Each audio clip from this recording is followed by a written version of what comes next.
Hello friends, आज हम पढ़ेंगे contract of indemnity. Contract of indemnity specific contracts में आता है। तो स्पेसिफिक कॉन्ट्रैक्ट क्या होता है, ये इंडेमनिटी क्या होता है? इंडेमनिटी एक स्पेसिफिक टाइप ऑफ कॉन्ट्रैक्ट है जिसमें थर्ड पर्सन एक्सेप्ट करता है liability to compensate the other person for any loss suffered.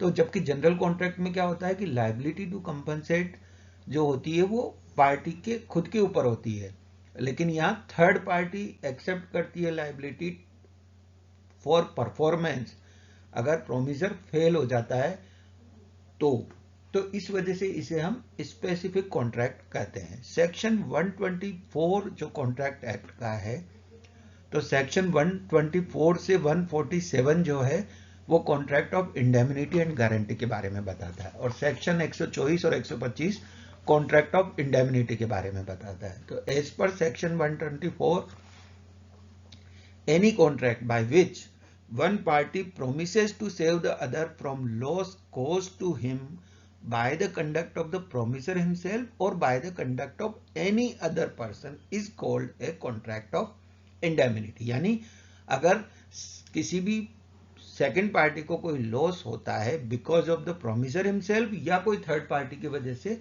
तो भी वो जो कॉन्ट्रैक्ट होगा लॉस को कंपनसेट करने का, वो कॉन्ट्रैक्ट ऑफ इंडेमनिटी कहलाएगा। जैसे ए कहता है, बी को इंडेमनीफाई करता है कि अगर सी आपके खिलाफ कोई भी प्रोसीडिंग लेता है और उसकी वजह से अगर 200 रुपए तक का आपको कोई भी नुकसान होता है तो I will compensate the loss, then it is called a contract of indemnity.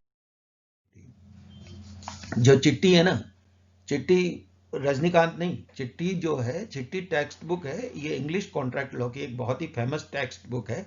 तो इसके अनुसार क्या होता है कि इसकी वाइडेस्ट सेंस में इसका ये कहना है कि contract of indemnity includes all contracts of insurance. और इसके नैरो सेंस में अगर अपन देखें तो इंडेमनिटी क्या है, it is used in contrast to a contract of guarantee. यानी जब कॉन्ट्रैक्ट ऑफ गारंटी फेल हो जाती है तो कॉन्ट्रैक्ट ऑफ इंडेमनिटी यूज की जाती है। तो कॉमन लॉ डेफिनेशन क्या है इसकी कि जो every contract of insurance other than life insurance is a contract of indemnity. ये case Oriental Fire and General Insurance Company versus Savoy Solvent Oil Extractions Limited में यूज हुआ था। फिर कुछ और हम कॉन्ट्रैक्ट ऑफ इंडेमनिटी के केस लॉ देखते हैं। New India Assurance Company Limited versus STCI में ये हुआ था कि किसी भी तरह का इंश्योरेंस कॉन्ट्रैक्ट, लाइफ इंश्योरेंस और पर्सनल एक्सीडेंट इंश्योरेंस को छोड़कर इंडेमनिटी कॉन्ट्रैक्ट कहलाता है। एसबीआई वर्सेस प्रेमदास में भी ये कहा गया है कि अगर कोई पर्सन गारंटी देता है regarding the payment of any debt और उसमें गारंटी डॉक्यूमेंट साइन करता है तो then it is a contract of indemnity. M Shyam Singh versus state of Mysore में कहा गया कि जो सर्विस बॉन्ड, अगर कोई एम्प्लॉय अपने एम्प्लॉयर को सर्विस बॉन्ड साइन करता है फॉर ए पर्टिकुलर पीरियड तो that is also called contract of indemnity. Sumitomo Heavy Industries Limited versus ONGC में यह कहा गया कि an agreement to compensate loss due to change in law is not a contract of indemnity. आप indemnity कर सकते हो, लेकिन कोई ऐसा एक्ट ऑफ गॉड हो या जो चीज आपके कंट्रोल में नहीं हो या कंट्रोल में किसी ह्यूमन के नहीं हो, उसके केस में आप किसी को इंडेमनीफाई नहीं कर सकते, वो तो फिर वेजरिंग कॉन्ट्रैक्ट हो जाएगा एंड दैट इज इलीगल। तो हम एसेंशियल्स देखते हैं कॉन्ट्रैक्ट ऑफ इंडेमनिटी की क्या है। There are two parties, indemnifier and indemnity holder. यानी इंडेमनीफायर हो गया प्रोमिसर, इंडेमनिटी होल्डर हो गया promisee. There are it has all elements of lawful contract, यानी प्री कंसेंट होनी चाहिए, कॉम्पिटेंट पार्टी होनी चाहिए, लॉफुल ऑब्जेक्ट होना चाहिए। यानी कोई ये नहीं कह सकता, ए ये नहीं कह सकता बी को कि जाओ और तुम सी को पीटो, और अगर सी तुम्हारे खिलाफ कोई भी एक्शन लेता है उसको मैं इंडेमनीफाई करूंगा, तो ये लॉफुल ऑब्जेक्ट नहीं है। इस वजह से ये कॉन्ट्रैक्ट ऑफ इंडेमनिटी में नहीं आएगा, क्योंकि contract of indemnity is a legal contract. जो प्रोमिसी होता है यानी इंडेमनिटी होल्डर होता है, उसको कोई लॉस होना चाहिए तभी वो कॉन्ट्रैक्ट ऑफ इंडेमनिटी इन्वोक कर सकता है। जो इंडेमनिटी होल्डर यानी प्रोमिसी है, he is entitled to receive compensation for actual loss, ना कि एग्रीड कंप्लीट अमाउंट। जैसे किसी ने कहा कि मैं 5,000 रुपए तक की इंडेमनिटी देता हूं और अगर कोई भी ये लॉस होगा, डैमेज होगा, तो देंगे, और अगर उसको एक्चुअल लॉस ही केवल 500 रुपए का हुआ है, प्लस उसको अगर कोई और कॉस्ट, इसको एक कोई भी प्रूडेंट मैन अगर यूज करता और उसकी वजह से उसको 100 या 200 रुपए का और लॉस होता है, तो 500 प्लस कॉस्ट 200, वो 700 कंपनसेट करने के लिए एंटाइटल्ड है। तो contract of indemnity can be express और इम्प्लाइड, यानी ये रिटर्न हो सकता है, ओरल हो सकता है, या बाई कंडक्ट है। जैसे कॉन्ट्रैक्ट एजेंट है कोई भी, या किसी के कहने पे, जैसे माल हमने खरीदा और कोई भी चीज, तो ये एक इम्प्लाइड कॉन्ट्रैक्ट है कि वो यूज, ऐसा नहीं होना चाहिए कि वो डैमेजिंग हो, और अगर उसकी वजह से कोई डैमेज होता है तो वो लॉस को हम कंपनसेशन ले सकते हैं, क्योंकि ये एक इम्प्लाइड कॉन्ट्रैक्ट ऑफ इंडेमनिटी है।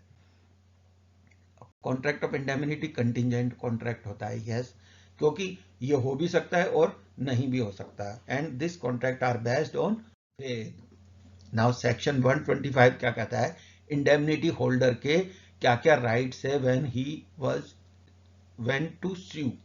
तो पहला राइट है उसका डैमेज का, वो डैमेज क्लेम कर सकता है ही, तो जो all damages which he may be compelled to pay in any suit in respect of any matter to which the promisee to indemnify apply, यानी अगर कोई भी उसके खिलाफ कुछ भी कार्रवाई हो जाती है तो वो इंडेमनिटी होल्डर है, तो इंडेमनीफाइड होगा इंडेमनीफायर से कॉस्ट। इसके अलावा अगर उसको कोई भी सूट के दौरान अगर कोई भी कॉस्ट और टू डिफेंड द केस, अगर उसको कोई भी कॉस्ट इनकर करनी पड़ी जो कि कॉन्ट्रावेंड नहीं कर रही है ऑर्डर ऑफ द प्रोमिसर को, उस केस में वो कॉस्ट भी वो इंडेमनीफायर से क्लेम कर सकता है, लेकिन उसे ये देखना पड़ेगा कि वो एक प्रूडेंट पर्सन की तरह से एक्ट करता हो। All sums which he may have paid under the terms of any compromise of any such suit, अगर वो कॉम्प्रोमाइज करता है जो कि not contract to the order of the promisor, तो उस केस में जो कॉम्प्रोमाइज किया उस कॉम्प्रोमाइज के सेटलमेंट अमाउंट को भी वो क्लेम कर सकता है इंडेमनीफायर से। Other liabilities, indemnity holder can also sue for specific performance of the contract of indemnity, यानी अगर कोई एब्सोल्यूट लाइबिलिटी उसके ऊपर इनकर्ड हो गई है तो ये liability is covered under the contract of indemnity. अब व्हेन लाइबिलिटी ऑफ इंडेमनीफायर या प्रोमिसर कमेंस, ये क्वेश्चन बड़ा इंपॉर्टेंट है कि कई बार ऐसा होता है कि जैसे किसी को 5 करोड़ रुपए का इंडेमनिटी बॉन्ड इंडेमनीफायर ने लिख के दिया इंडेमनिटी होल्डर को, लेकिन इंडेमनिटी होल्डर की कैपेसिटी नहीं है 5 करोड़ रुपए खर्च करने की, तो ऐसा नहीं है कि पहले वो लॉस सफर करे, उसे पेमेंट करे, फिर उसका रियम्बर्समेंट करवाए। The moment it is proved कि now the liability has been incurred on the indemnity holder to pay the certain sum, at that particular moment only the liability of indemnifier commenced, यानी कि जिस moment पे ही indemnity holder की liability हो जाती है टू मेक द पेमेंट, जरूरी नहीं कि वो पहले पे करे फिर रियम्बर्समेंट ले, जिस मोमेंट पे उसकी लाइबिलिटी जनरेट हो गई उसी मोमेंट पे इंडेमनीफायर की लाइबिलिटी टुवर्ड्स द इंडेमनिटी उसकी भी जनरेट हो जाती है। तो एक गजानन मोरेश्वर वर्सेस मोरेश्वर मदान का केस है, इसमें भी ये क्लियर लिखा हुआ है कि indemnity holder need not wait to claim the amount from indemnifier till he suffers actual loss by paying off the claim.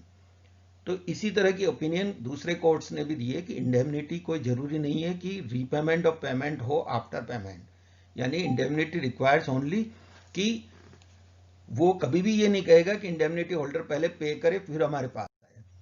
अब हम देखते हैं कि इंडेमनीफायर के क्या राइट्स हो सकते हैं, इंडेमनीफायर के भी तो राइट्स होने चाहिए ना, तो उसके क्या राइट्स हो सकते हैं। उसके ये राइट है कि he has all the rights which were purchasing by the indemnity holder after making the payment, यानी जैसे ही वो इंडेमनिटी होल्डर को पेमेंट कर देता है अब उसके इंडेमनिटी होल्डर के राइट सारे उसके पास आ जाते हैं।